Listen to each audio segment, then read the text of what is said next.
Kunitsu Gami, one of Capcom's weirdest games I've ever played. However, also one of Capcom's most compelling games I've ever played. Guys, I just finished playing the Kunitsu Gami demo and I want to give my thoughts and impressions and some of my raw feelings about this game thus far in my experience. So, diving straight in, there's a lot to say about this game.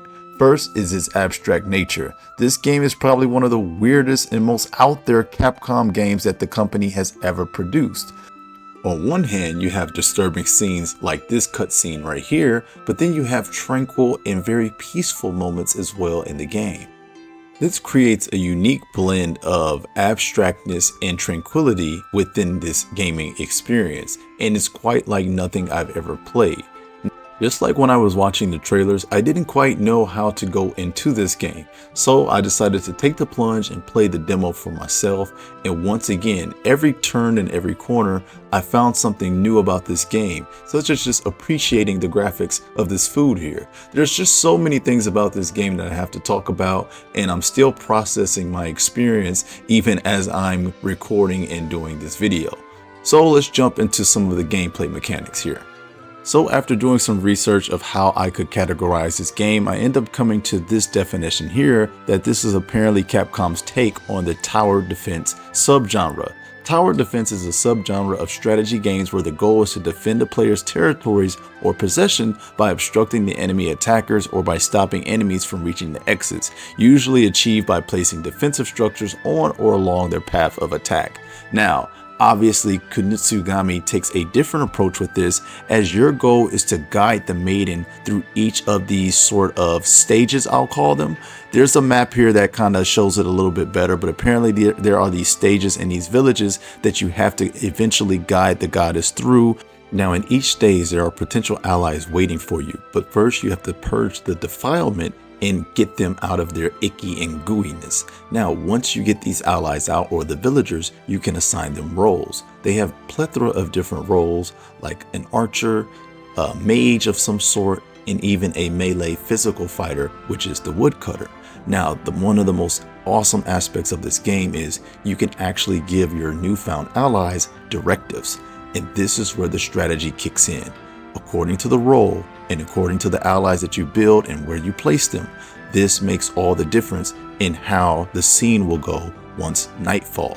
Yes, your goal is to protect the goddess throughout the night.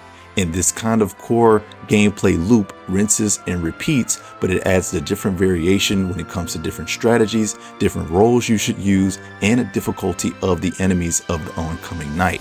I really enjoy this day and night system, as it gives you somewhat of a cool gameplay loop to prepare for. There are a plethora of different ways I can see people using these different roles and different setups to accomplish these missions quicker and faster and more efficient. I really love the different terrain that also adds into the strategy element when it comes to this game. Now, as I stated before, your goal is to get the goddess through each of these gates in each of these different stages, and it's up to you how you strategically place your team and the allies that you have in order to accomplish this mission. You have the day to set up and prepare and to define your strategy, and then when night comes, it's time for that action. Now, you can let the time pass naturally, or you can even speed up the time with this mechanic here that moves the clock along to nighttime. This is where things get absolutely real, and it's time to test your strategies, test your roles, and see if you guys got the gall to hold up to the Seath that are coming out of this gate. As for the design of the Seath themselves, they are all very frightening and they're all very abstract, which is in line with this game. Hey, I guess when you're dealing with forces like this, it makes sense that the enemies look the way that they do. And again, diving into this combat, it feels responsive, it feels good, it feels rewarding, and it's nice to just have so many things going on at one time. Kind of reminds me a little bit of a Devil May Cry sort of battle system, but not as deep, because there's a huge strategic element to this game as well. This game really is not just an action game, and it's not just a strategy game. It does a really great job of mixing both of these genres and doing them both well, creating this weird, euphoric, mystical, different sort of gameplay experience. This game feels like something that came right out of Capcom from the 2000s. In fact, it reminds me of Okami, another Capcom entity that it just collabed with for this demo, and And you know, I have a confession to make. I've actually never played Okami, but this game makes me want to go play Okami, and maybe I should. Okami fans, let me know if I'm missing out. And the game also features this cool photo mode that I just could not stop playing with. I mean, quite simply, this game is beautiful and it knows it, which is why it has this amazing, awesome photo mode in it that honestly, I kept wanting to take different screenshots at different points because the aesthetic of this game is really, really interesting. And it's really, I really can't find words for the aesthetic of this game. But I am sure happy that it has a photo mode, and I will be taking some cool photos, and I hope a lot of you guys will as well. Now, moving over to the boss battle in the demo, this was quite thrilling and it was quite fun. I actually wasn't expecting to have this sort of fun with the boss battle. I love setting up my crew members to prepare for the fight, and I love the tension of also protecting the goddess while in the boss battle. If the battles are like this in the demo, I can only imagine where the full game will take us.